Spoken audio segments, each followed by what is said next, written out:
สร้างขบวนการคำนับหับตอนวันครูแห่งชาติ7 ตุลาครบรอบ 31 ปี ที่จะมาถึงนี้ให้มีเนื้อในความหมาย มีบรรยากาศฟดฟื้นพัฒนาทีมนักกีฬาในวันที่23 กันยายน 2025 นี้วิทยาลัยตำรวจประชาชนเลข 1 แขวงอุดมไซ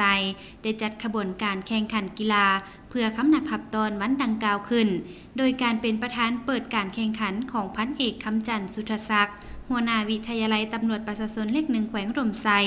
มีคณะรับผิดชอบจัดการแข่งขันพนักงานครูอาจารย์ตลอดฮอดทีมนักกีฬาและนักศึกษาภายในวิทยาลัยดังกล่าวเข้าร่วม